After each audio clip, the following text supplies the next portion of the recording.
బంజారాల ఆరాధ్య దైవం హాతీరాంజీ మఠం ఆస్తులను బంజారాలకు అప్పగించాలని మాజీ MP professor Sitaram Naik demand చేశారు. హాతీరాంజీ ఆస్తులను మహంతులు నాశనం చేస్తున్నారని ఆరోపించారు. హాతీరాంజీ మఠం ఆస్తుల్లో మహంతులకు ఉండే అర్హత లేదన్నారాయన. ఆ ట్రస్ట్ చైర్మన్ గా బంజారాల్ని నియమిస్తూ 2007లో ప్రభుత్వం ఆదేశాలిచ్చిందన్నారు. 2019 నుంచి మఠం ఆస్తుల విధ్వంసం జరిగిందని సీతారాం నాయక్ ఆరోపించారు. తెలుగు రాష్ట్రాల సీఎంలు స్పందించి బంజారాలకు బాధ్యతలు అప్పగించాలని, లేకపోతే త్యాగాలకు సిద్ధమవుతామంటున్న ప్రొఫెసర్ సీతారాం నాయక్తో మా ప్రతినిధి Damodar face to face. Hathiramji మఠానికి సంబంధించి పెద్ద ఎత్తున వివాదాలు నడుస్తున్నాయి. ముఖ్యంగా హతీరాంజీ భూములు పక్కన అన్యాక్రాంతం అవుతుంటే మరోవైపు మహంతుల నియామకంలో పెద్ద ఎత్తున వివాదాలు జరుగుతున్న పరిస్థితి. అయితే కొంతమంది రాజకీయ నాయకులు మహంతులను అడ్డం పెట్టుకొని తమ భూములను కబ్జా చేస్తున్నారు. ఈ నేపథ్యంలో హతీరాంజీ మఠాన్ని ఆస్తులను కాపాడమే కాకుండా హతీరాంజీకి అసలైన వారసులైన లంబాడీలకు సంబంధించిన వ్యక్తులకు ట్రస్టీ బోర్డు చైర్మన్గా అవకాశం ఇవ్వాలంటూ మాజీ MP professor Sitaram Naik demand చేస్తున్నారు. ప్రస్తుతం మనతో ఆయన ఉన్నారు. ఆయన అడిగి తెలుసుకున్నాం. సార్, మీరు ఏమి కావాలనుకుంటున్నారు? ఈ మహంతులు వద్దుని ఆ ప్లేస్లో మీరుండాలనా, లేకపోతే ఆ ఆస్తులకు సంబంధించి పూర్తిగా మీరు రక్షణ బాధ్యతలు వహించాలనా? మీరు ప్రభుత్వం నుంచి ఏం కోరుకుంటున్నారు? సార్, మేము ప్రభుత్వం నుంచి గతంలో గత ఉమ్మడి ఆంధ్రప్రదేశ్ అప్పుడు బంజారాలకు కొంత అవకాశం ఉండే, మట్టుకు వచ్చిపోయేది. ఎప్పుడైతే వైఎస్ఆర్సీపీ గవర్నమెంట్ వచ్చిన తర్వాత అవకాశం సన్నగిలింది, రానియలేదు, అనేక రకాలైనటువంటివి జరిగినాయి. మాది కాంది మేము అడుగుతలేదు. హతీరాం బావాజీ అసలు పేరు బాదావత్ ఆశారాం బల్జోత్. బాదావత్ అంటే మా దాంట్లో ఒక ఇంటి పేరు. 15వ శతాబ్దంలో వచ్చినటువంటి చరిత్ర ఇది. ఆయన వెంకటేశ్వర స్వామికి భక్తుడై బాలాజీగా నామకరణం చేసి ఆయనకు పెట్టిన పరీక్షలో నెగినందుకే ఆయన హతీరాం బావాజీ అన్నారు కదా.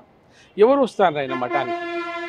1840లో ఎప్పుడైతే ఆయన మఠం స్థాపింపబడ్డదో అక్కడి నుంచి ఇప్పటి వరకు మహాంత్ ఎవరు?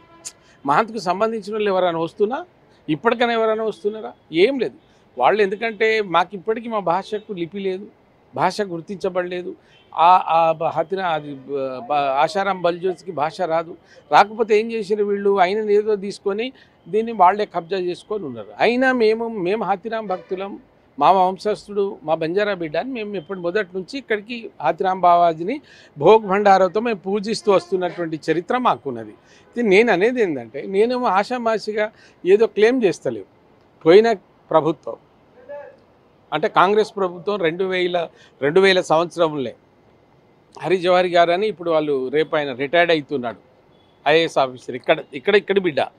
ఆయన మట్లో ఉన్నప్పుడే 1,50,00,000 రూపాయలు బంజారాల కొరకే డిపాజిట్ చేసి ఉన్నాయి.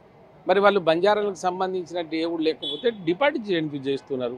అదటు పోని అప్పుడు ఉన్నటువంటి మంత్రులు అందరు రాజశేఖర రెడ్డిని కోరినప్పుడు 2005లో ఒక లెటర్ ఇష్యూ చేశారు సుబ్బారావు గారు, ఐవి సుబ్బారావు, ముఖ్య చీఫ్ సెక్రటరీ. ఎవరికి? ఒకటేమో మహాంతికి రాసిండు, ఒకటేమో ఎండోమెంట్కి రాసిండు. బంజారాలనే దీనికి ట్రస్ట్ బోర్డు చైర్మన్ చేయాలని. ఆధారాలు లేకుండా అడగలేము కదా. 2007లో ఐవి సుబ్బారావు గారు ముఖ్యమంత్రి గారు చెప్తే ఇచ్చిన లెటర్ ఇది పెండింగ్లోనే ఉంది. ఇంతవరకు అసలు బంజారాలకు అక్కడ అవకాశం లేదు. ఫ్రీగా అన్నం పెట్టమన్నారు, దర్శనం ఇమ్మన్నారు, ఆ డబ్బులు అట్లనే ఉన్నాయి. మేము కొనియాడే దేశ విదేశాల నుంచి వచ్చేటువంటి 12 కోట్ల బంజారాలలో ఇప్పటికి కూడా మాకు అక్కడ ఏమి హక్కు లేకుండా ఈ మహాంతులు ఎవరు ఎందుకు వచ్చి ఆక్యుపై చేసుకొని ఉన్నారు? సరే, ఏదో ఆ టైంలో వచ్చి మీరు కాపాడవచ్చు, ఆయనతో ఉండవచ్చు. కానీ ఇప్పుడు నీకు నిజ నిర్ధారణ జరిగినప్పుడు, ప్రభుత్వమే ఒప్పుకున్నప్పుడు అంతెందుకండి. దేశ ప్రధానమంత్రి మొన్న అక్టోబర్ 24న మహారాష్ట్ర యావత్మాల్లో బంజారాల విరాసత్ పేరుతో ఒక భవనాన్ని నిర్మించినప్పుడు ఈ దేశం కొరకు బంజారాలు ఏం చేయలేదు ఎవరని చెప్పగలుగుతారా? జాతీయ రహదారుల సృష్టికర్తలుగా ఈ దేశానికి ఎంత పని చేసినారో మాకు తెలుసు. అందులో హతీరాం బావా బంజారాన్ని అయిన అన్నాక కూడా మళ్ళీ మహంతులు ఎవరండి? సరే, మహంతులు ఇప్పటికే గొడవ పడుతున్నారు. మా అర్జున్ దాస్ మహంతి ఓవైపున, మరో మహంతి ఓవైపున నాకు కావాలంటే నాకు కావాలనేది కోర్టులో నలుగుతున్న సమస్య. మీరు బీజేపీలో ఉన్నారు. మీరే కేంద్రం నుంచి ఈ విషయాన్ని స్పష్టంగా అటు రాష్ట్ర ప్రభుత్వం మీద ఒత్తిడి తీసుకొచ్చి మీ బంజారాలకే అవకాశం వచ్చే విధంగా చర్యలు తీసుకోవచ్చు. మేమే వచ్చి ఆ మఠాన్ని మేమే కైవసం చేస్తాం. వచ్చి మఠంలో నేనే కూర్చుంటా. ఏ ఆధారాల మీద మమ్మల్ని నుంచి జరుపుతాం? మాకు అన్ని ఆధారాలు ఉన్నాయి కదా. గవర్నమెంట్ ఇచ్చిన ఆధారం ఉంది. ప్రజలు ఇచ్చిన ఆధారాలు ఉన్నాయి. సినిమాలలో చలనచిత్రాలలో కూడా దక్షిణ భారత్ నుంచి వచ్చినటువంటి బంజారా బిడ్డను, ఉత్తర భారత్ నుంచి వచ్చిన బంజారా బిడ్డ అని ఉన్నది కదా. నీకేమున్నదని వచ్చి మా దగ్గర కూర్చో. అయినా నీ జాతి ఎవడు వస్తున్నాడు? ఏ ఒక్కరన్నా నీకు వస్తారా? వచ్చేది మేమే కదా, పూజించేది మేమే కదా. మరి మా హక్కులు ఎందుకు? మేము చంద్రబాబు నాయుడు గారిని ఒకటే కోరుతున్నాం. ఆయన విఘ్నుడు, ఆయనకు అన్నీ తెలుసు. సనాతన ధర్మాన్ని కాపాడుతున్నటువంటి బీజేపీ పార్టీలో వారి ఇలా కేంద్ర ప్రభుత్వంలో ఉన్నారు మంత్రిగా. నేను వారిని ఒకటే కోరుతున్నాను, సార్ మేము దాదాపు 12 కోట్లు ఉన్నాం. తెలంగాణ, ఆంధ్ర అన్ని రాష్ట్రాల్లో మేము బంజారాలు ఒకే వేష భాష భూషణాలు ఉన్నటువంటి వాళ్ళం. మేము మర్చిపోం. ఈ మహాంతులతో మాకు సంబంధం లేదు. మీరు ఇచ్చిన ఉత్తరమే ఉంది, ఇక్కడే ఆంధ్రప్రదేశ్ ఇచ్చిన ఉత్తరమే ఉంది. దాని ప్రకారంగా మమ్మల్ని ట్రస్ట్ బోర్డు చైర్మన్ చేయండి.